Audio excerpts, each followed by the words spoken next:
Welcome to the Daddyhood Rocks podcast with John Wolford and Brandon Miller. We are here to encourage you, empower you, and strengthen you so you can engage, level up, and have fun being a dad. We are going to have guests, deep conversations, hilarious stories, and insights that will give you the strength you need so you can be the dad you gotta be. And now, here are your hosts, John Wolford and Brandon Miller. Welcome to another episode of the Daddyhood Rocks podcast. I'm John Wolford. This is Brandon the Podfather Miller, and we are so incredibly excited for yet another episode. We're excited that you decided to join us on our journey, whether this is your first episode or this is your whatever number episode this is. Thank you so much for being here with us, following along with us. We hope and pray you won't be disappointed. But we are just so thankful for this support system that's been able to kind of build up around us as we've begun this journey in season one. Brandon, what do you think? The fact that, for one, people are forgiving, as we've been learning, people have been patient and gracious and willing to see if, hey, are they going to do better in, the next episode? Oh, they did a little bit better. Oh, they did even better the next time. And so I think people are willing to hang in there with us while we are figuring this thing out.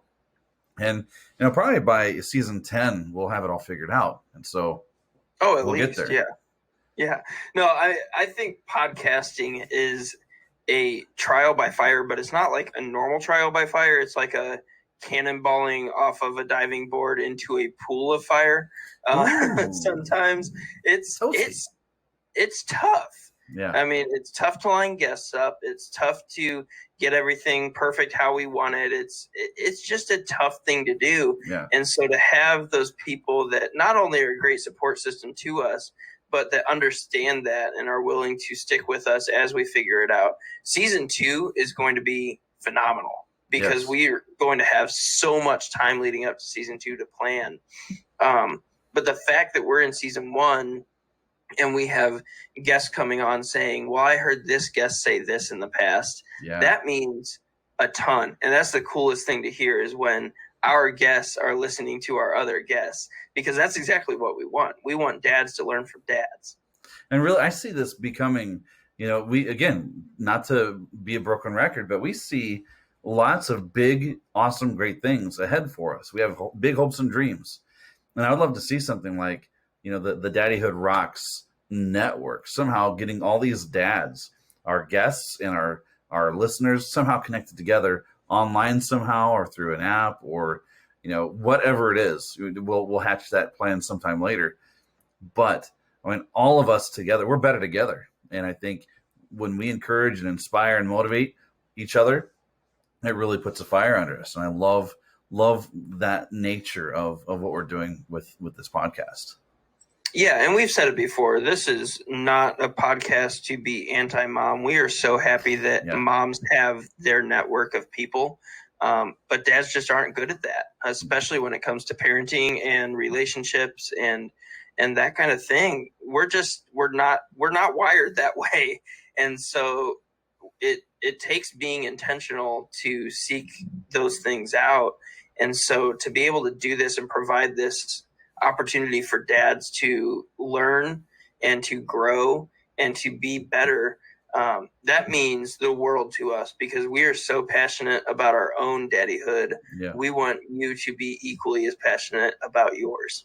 No, for sure. And another thing that, again, our tagline, which we love and we've looked at, we've kind of dissected, here to encourage dads everywhere to engage, to level up, and to have fun being dads. And one thing that is so fun that still along the way, we've had a partnership with a business, a product that we feel they fit exactly in with what we're wanting to do in helping dads to bring about engagement and to level up their just their abilities as dads and to have fun. And that's with the Adventure Challenge. If you go to theadventurechallenge.com, they have so many different products that really basically, it's almost like a choose your own adventure as a family or as a couple, or as an individual. You can even get a monthly subscription box where you have this adventure, and it just like lottery tickets. You scratch off whichever adventure you want. There's some descriptors to kind of give you an idea of what it's going to be about. You scratch it off, and the rule is you have, once you scratch it off, you got to do it. And so whether it's making food from all the different colors of the rainbow, or having some sort of wacky water fight in the yard, or the cat burglar where you string yarn all over your living room and you have to do kind of an obstacle course with that, and then spray each other with water if you hit the string.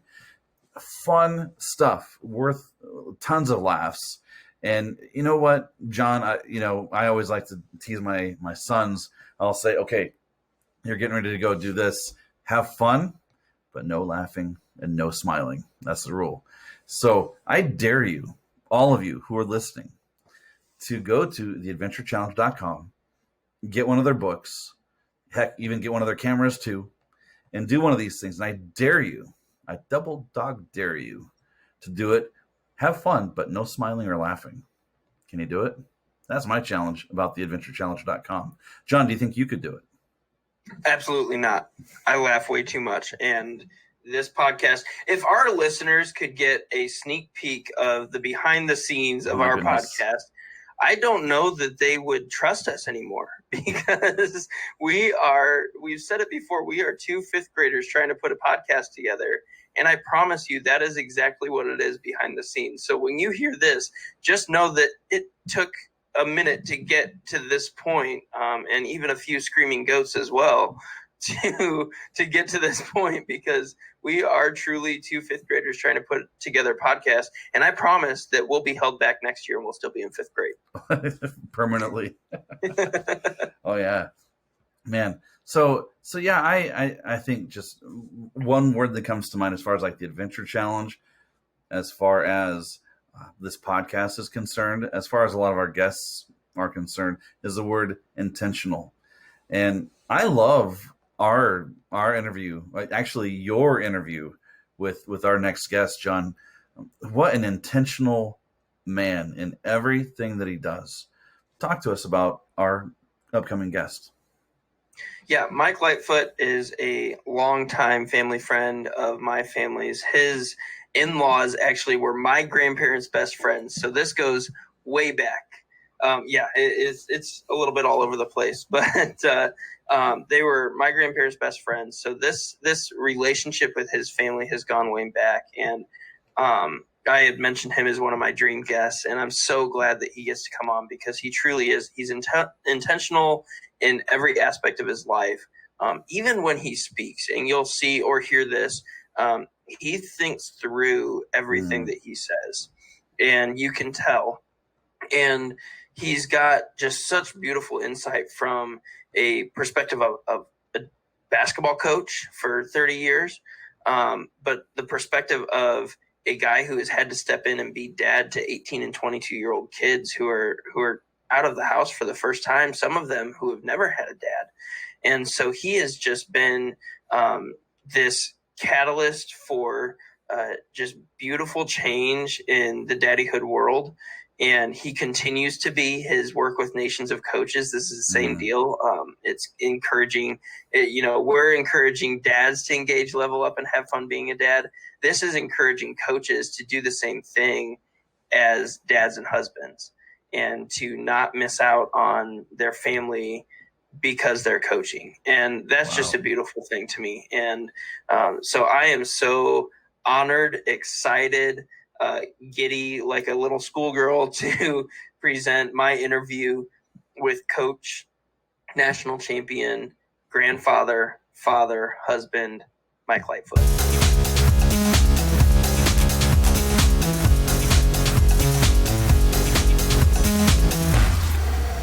This is John Wolford. I'm here with my dream guest, dad, grandpa, coach, national champion, mentor, a bunch of different hats that you wear, Mike Lightfoot. Mike, introduce us to your family, your extended family now, grandkids and all.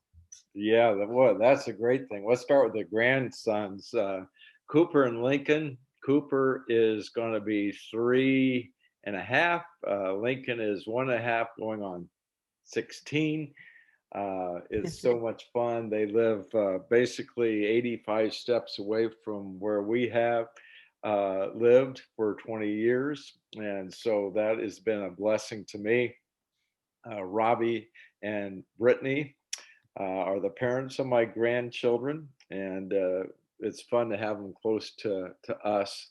My wife Jackie and I have been married for 43 years, and we also have Justine and Ryan. They also have done incredible stuff, and they are living in Phoenix, Arizona, beautiful Phoenix, Arizona, compared to the weather we have here. No kidding.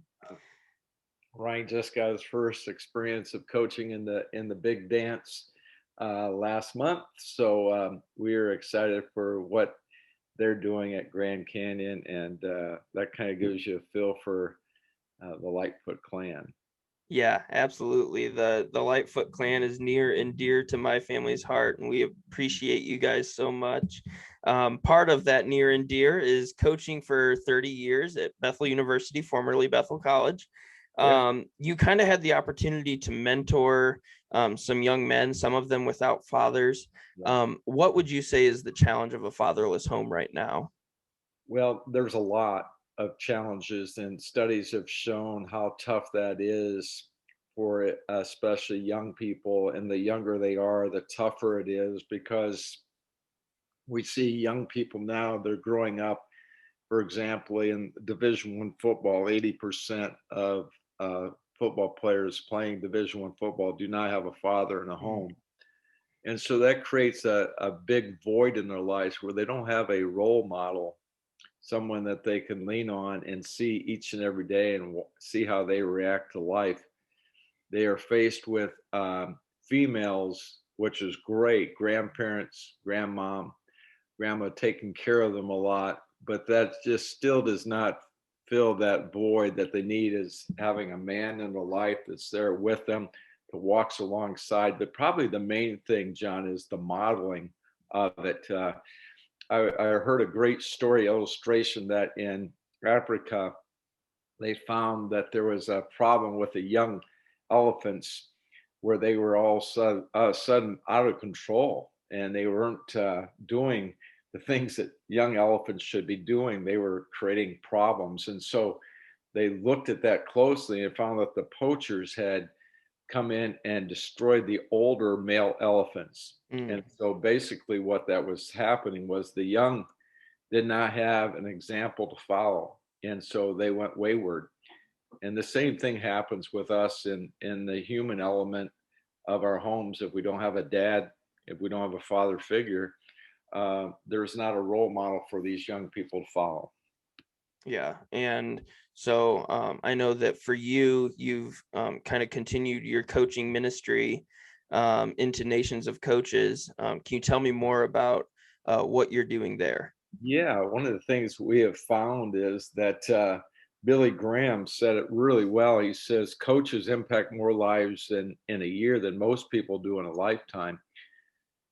But he went on to say, which is very important in any ministry, is who's supporting those guys? Who's supporting the coaches? Who's out there lifting their arms up? Because with the issues that we're faced today in so many areas, even with COVID and racial reconciliation, all those things are happening. It wears on the coach, and the coach doesn't have all the answers. And so we have come alongside that coach and really try to equip and serve them as best we can, so they aren't feeling like they're on their own. So that's what Nation of Coaches is all about, just supporting coaches and trying to lift them up and trying to encourage them and encourage their marriages, which most people don't realize the stress on Division I. They see the success rate in March Madness, but they don't see the collateral damage that also presents with over 60% of Division I basketball coaches being divorced at least once. And so there is a lot of damage out there. And so we are trying to reconstruct, and we are trying to support coaches so they don't have those issues that we have seen trickle into our sport we love. Yeah, that's phenomenal. And you kind of answered my next question of how coaching a sport of some sort kind of affects relationships as a husband and father. What was the most difficult for you as a husband and father, having to coach and recruit and be all over the country? Yeah, I think that we're all faced with men, especially get caught up in their identity. Mm-hmm. And their identity, lots of times, becomes the breadwinner, the supporter of the family, doing those things. But more than that is just a specific job. You know, whatever we're doing, we pour all of our energy and time into that. And I think that is a trap that I'm sure I face from time to time, where I felt like I needed to pour into the 15 guys that I was coaching, but the two little ones at home were just as important, more important. And I Mm-hmm. was spending more time with my players because of the job than I was with my sons. And so I think that was a wake up call probably 4 or 5 years into my career, where I started saying, wait a minute, I cannot lose this precious time with my sons. And so even though I'm going to do what I do, my priority is always going to be them. Mm-hmm. And I'm going to spend as much time. I don't believe in quality time. I just believe it's time. You Mm-hmm. got to spend time with your son. You got to spend time with your family. And those are the things that I really try to make it a priority. And that made setting things aside that I felt that really important for my team, but it was more important for me to model being a great dad than a great coach. So for men right now who might be listening to our podcast, who are in coaching of some sort, what is your ultimate message to them?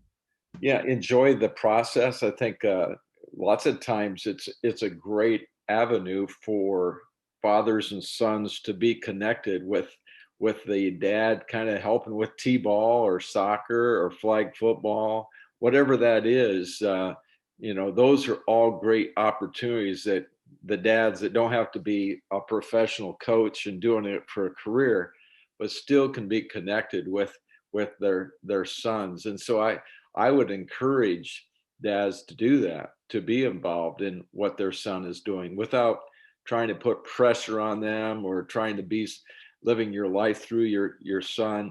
I think it's very important that you're around them, you can help them, you can encourage them, and do life together. And I think great memories that can happen at a little league park or a soccer field, Mm-hmm. where you can just spend time just enjoying your son. Yeah, absolutely. And so that kind of very nicely segues into my next question. Ryan and Robbie both had the chance to play for you. Yeah.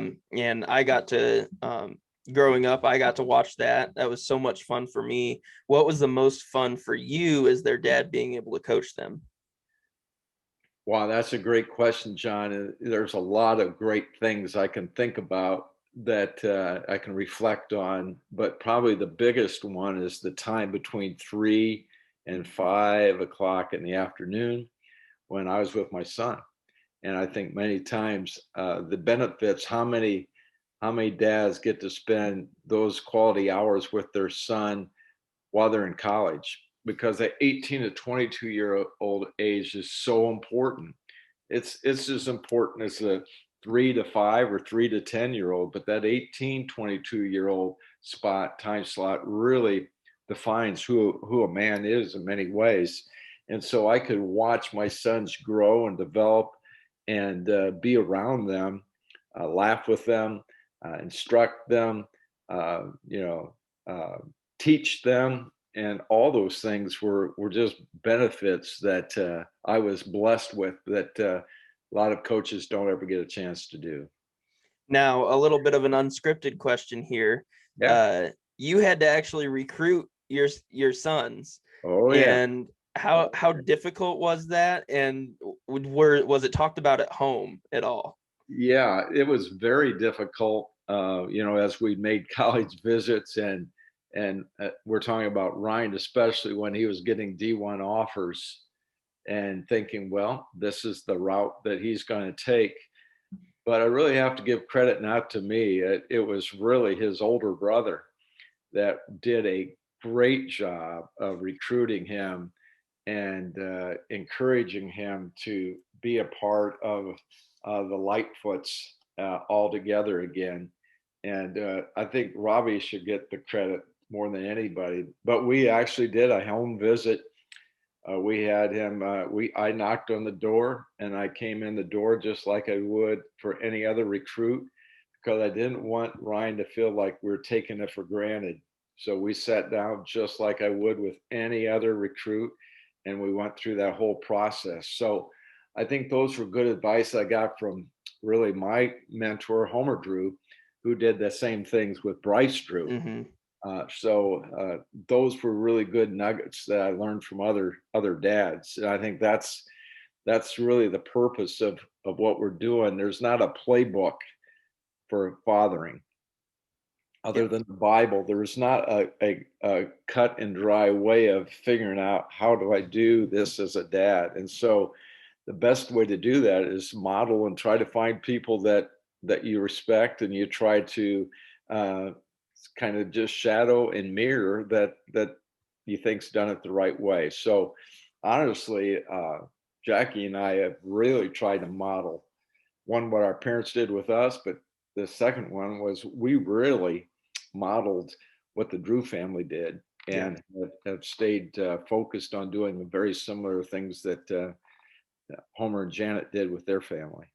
Yeah, and I want to get back to our scripted questions, but I got to witness I got to witness players come in at a young age, and parents aren't there anymore, and you really stepped into that role. That's one thing that I always admired about you. And you kind of became dad to 15 guys. Yeah. And I'm sure you saw that with Homer Drew, who's a phenomenal human as well. And so I can only imagine, how did that shape you, not just as a coach, but as a person too? Yeah, I think we're all looking for, as dads, as men, we're looking for our purpose. What is our purpose? What is our real purpose? And, I think that is trying to make an impact and influence lives in a positive way. And so I looked at it as coaching was my opportunity to impact lives for Jesus, and impact lives and impacting them to be better people. And so I looked at it more than a job. It was a ministry, and it was an opportunity for pour into guys' lives. And honestly, the benefits I received from that were much greater than what I'm sure gave those players. But the neat thing about relationships is they're lifelong. And so the players that I coached 40 years ago are still connected and still a part of Jackie and my life. And we reflect back on those and try to keep connected with those guys as much as possible. So yeah, being involved in coaching and being involved in those things, it's just, you're trying to be a parent when the parents aren't there. And that just gives me an opportunity to try to give direction, insight, as 18 to 22-year-olds are trying to figure out life. And it's hard. It's hard. And it's getting harder for 18 to 22-year-olds. Yeah, without a doubt. Our motto and mission here for our podcast is to help dads engage, level up, and have fun being a dad. This is primarily for new dads, or dads just kind of stepping into the game, whatever that means, whether it's a stepdad, foster dad, adoptive dad, whatever. What message can you give young or newer dads? What do they absolutely need to know? I think they need to lessen their expectations on themselves. I think dads sometimes script out something that they have to be the Hollywood dad that has all the answers and has to be fun at all times, and has to be the type of person that they think of when they think of the perfect dad. There are no perfect dads, at least not that I know of, and I certainly wasn't. So I think one of the challenges I think for young dads especially is just be themselves. Don't try to be something that they're not. Don't try to follow expectations that are not realistic, because then they're always going to feel like they're unsatisfied. I just think it's so important for young dads to be in the moment. Mhm. Don't be thinking, well, I can't wait till he's 5 years old. I can't wait till he's 10. I can't wait till he's playing on the football field at the high school on Friday nights. I think that's a big mistake. I think you have to live in the moment and just enjoy the moment. And as a young dad, just understand that you're going to make mistakes, but that's okay. Just keep learning and keep loving your kids. Yeah, that's one thing that I wish I would have known when I first kind of stepped into that daddyhood role is, um, I remember making, and I don't remember what mistake it was, but I remember making my first major mistake, major error as a dad. And I went, oh no, they're going to hate me forever. And yeah, dads need to take a deep breath and realize that those are their kids and their kids will love them regardless of the mistakes they make. So thank you for that. Now you're a grandfather now. That's a big role, big difference from being a dad. How has that changed and shaped you over the past few years?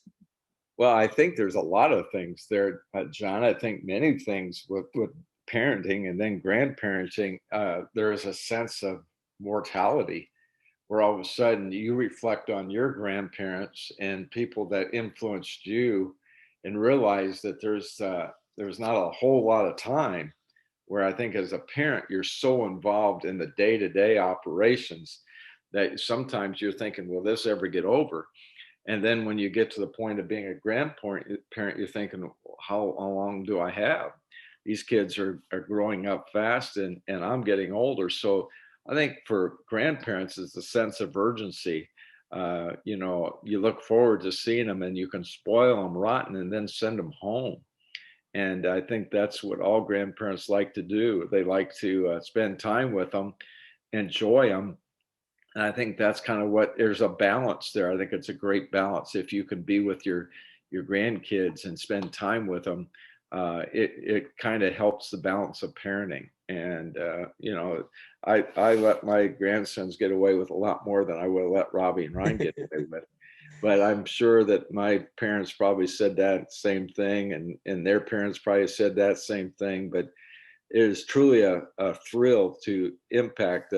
My parents had a tremendous impact. My wife's parents had a tremendous impact on our sons. They reflect back on it almost daily. And so we look at that and say, this is our opportunity to impact and try to help support our grandsons. Yeah, and you had great role models as grandparents for your sons. I mean, your parents and your in-laws were just phenomenal people and loved those boys endlessly. And I think that's a beautiful thing when you're able to carry on that legacy as a grandparent and see that in yourself then. And I've certainly seen it in you, and you've got two adorable little grandsons, so you can't beat that. Now the last question is kind of a funny question. We ask it to everybody in some fashion, but thinking way back as a dad, what is your most embarrassing moment as a father? Well, I think every day I almost embarrass myself with things I would do or things I would try to cook them that they were like, this isn't what mom cooks, or stuff like that. But I think the most embarrassing, John, is when they got older, when they were actually adults. And I showed up at Easter after church. I threw on a pair of pants and didn't really pay attention to it at all. We got there to the big Easter egg hunt with 30 family members, and my one son said to the other son, what is dad wearing? Those are not his pants. I was wearing my wife's pants with dazzle on the back end and didn't even know it. And they still talk about how embarrassing that was that their dad was wearing their mom's pants. I bet you looked great in them though. I did. I did say this, that I may wear the pants in the family, but they're not mine. That's fair. That's fair. Well, I am so thankful that you were able to hop on despite technical difficulties. It's been an honor to have you on. Like I said, you were my dream guest from the get-go. And we're going to be doing this in seasons. So season 1 runs through Father's Day. We're actually going to end on Father's Day with a double header of my co-host's dad and my dad, us interviewing our dads. And then we start season 2 August and September timeframe. And if you're willing, we'd love to have you back, because there's just so much knowledge that you're able to give these young dads, and we appreciate it. Yeah, I'd love to be on anytime. I just love what you're doing, because I look back as a young dad, and I'm always trying to think, where's the playbook? I'm used to having a playbook as a coach, and there's not a playbook. You have to figure things out one day at a time, sometimes 1 hour at a time.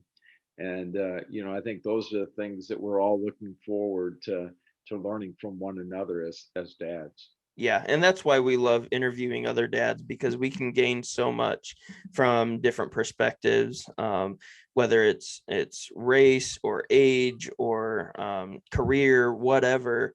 There's just so much to gain from other perspectives. So thank you for being on with me. Normally I'd have my co-host here to say us, but we're just so appreciative of you being here on the Daddyhood Rocks podcast. Hey, thank you, John. Appreciate it. Thank you very much.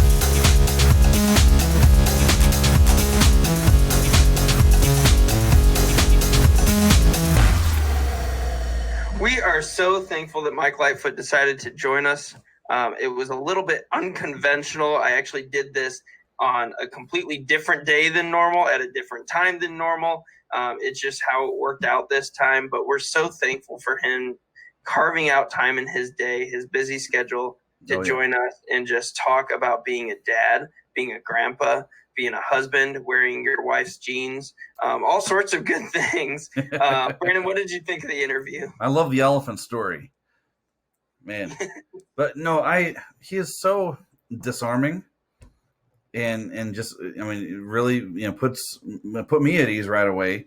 And I really enjoyed listening just to his years and years and years of experience, and that all kind of is, accumulates into this interview, just being able to share as far as the importance of being involved and, being able to be intentional with time with your kids, and now for him, grandkids.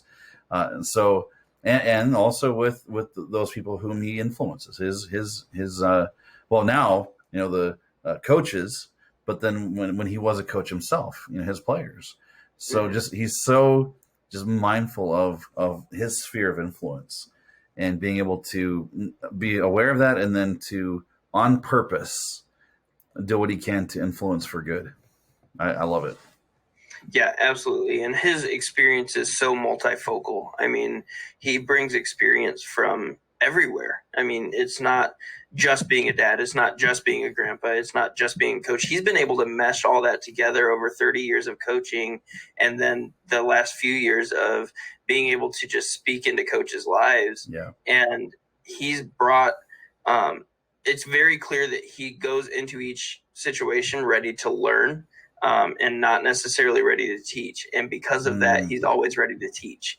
And so I'm so thankful that he was able to carve out that time to just bring a beautiful 7-course meal of daddyhood stories and insights. Because man, it was, selfishly, it's awesome, because I grew up having him on such this big pedestal, and I still do. It's still there. He will always and forever be there. The man has the basketball court named after him at my school. Awesome. But it's so cool to be able to sit down with him and just be real about daddyhood. And when it comes down to it, no matter who we have on this podcast, whether it's season 1 now or season 10 in the future, it's going to be one of those things where no matter who we have on, it's just about daddyhood. It's about our kids. It's about being a dad. I don't care who you are. When it comes down to it, being a dad is one of the most important factors of our lives. And so to be able to have one of my life heroes be able to just sit down and talk one-on-one with me about being a dad, that was huge for me. Yeah. And it was one of those odd moments, because I felt like I was, one of those dreams where you're like observing what's going on, but you're on the outside and you can't really talk or interact. I felt like I was in some sort of odd dream because I've been so used to, tag teaming our podcast interviews. Yeah. And yet, dude, on one hand, you interviewed very, very well, just kind of the same standard that we always have. And yet, I mean, you could tell that just there's this admiration for Coach Lightfoot on your part. So you handled it really well. Your giddiness, your admiration, but also you asked some great questions, and it was a wonderful interview. Yeah, I mean, there's so much to offer. I could have kept going and taken all day just asking questions and made a few episodes of it. Sure. Because of all those years of experience and that very multifocal experience regarding daddyhood and the different roles he's had to play as a dad and a coach. I love it. Yeah. I hope that he's willing to do another episode here in the next season or two. That'd be awesome. Now, he talked about very intentional things. There's a lot on the line here, and I want you to know that. Thank you. Okay. Yeah, this is a huge award that you're up for. But I need to know, how are you intentional about listening to your kids recently? What? Huh? Man. Well, actually, I'm going to slightly shift here because in order to be, I think, a good dad, I think it's important to be a good husband as well. Yeah. And so, because if there's discord with mom and dad, I think kids are so perceptive and they pick up on that in a heartbeat. Even if there's not anything directly said to them, they pick up on discord and lack of that connectedness. So I think it's important that dads really put forth the best effort possible, whether you're married or you're living with a girlfriend who's also mom to your kids. That is, we're not going to go creepy here. And so during this week, just being a support for my wife. I think most guys want to wear the Mr. Fix-It hat, where your significant other, your partner, your wife, girlfriend, they share what's going on, what's really stressful, and it's really easy to offer up the best suggestions from your really superior perspective. And I've improved as far as being able to take off that hat and then you get some bigger ears. And so I think this week was a particularly stressful week for my wife, just with just a lot of things going on locally, nationally, professionally, just a lot of things on her plate. And so there were a lot of times, I've mentioned it before, where at the end of the day, after the boys are finally asleep, that's a lot of times we're both just sitting in the living room in our recliners next to each other, completely exhausted, but then we'll kind of decompress together and talk about the day. And I, not that I, don't listen throughout other weeks, but I think I listened more this week. Just, hey, how was this specific aspect of work today? Did that get any better? Or, man, what are your thoughts on this or that? How are you doing with handling that and processing all this, and just listening to some discomfort and some pain and some heartache. And so just being intentional with listening and not being Mr. Fix-It. I think that really, blesses my wife, and I think brings closeness in our relationship, but also our kids benefit from that because there's this unified front with mom and dad. That actually wins you 2 awards. Oh. Yeah. So you get the Ears Open Award, but because you do this with your children in mind, you get the Ears Open 2.0 award as well. And so you have won the Ears Open Awards for 2021. Congratulations, sir. Heartfelt thanks to all the little people who have made this possible, specifically my sons. Well, my wife is pretty short too, and my best friend who's fairly short as well. being that I'm such a towering giant at 5'8". No, thank you, dude. I appreciate that. I appreciate the awards. And so, yeah, I don't know, that comes from years of not listening so well. So, learning and growing. Yeah, I want our listeners to know, the awards, they're these goofy things that we do pretty much every week. And it is fun. Yes. It is fun. It is enjoyable. It is goofy. But it also gives us the opportunity to learn from each other, too. Yes. And I take as much away from Brandon as I believe he takes away from me on certain situations. Oh, and yeah. So while the awards are goofy and we give them to each other, they truly do mean something to us. And I hope that you're able to take away things from our awards too, and our stories as well.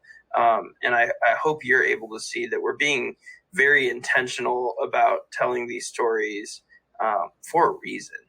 Oh, without a doubt. And I think story has so much power. It's a vehicle for encouragement, entertainment, but also for helping to embolden and empower. And man, when we do these awards, yeah, there's always a story. Well, usually a story attached to it. And so we hope that those stories are a big part of that inspiration and motivation that we want this podcast to provide for everybody. Yeah, absolutely. And I think that, again, I get so much out of what you're able to provide every single week that you receive an award, that I don't want that to stop. And so along with that, I'm going to make an invitation now that you didn't know I was going to make.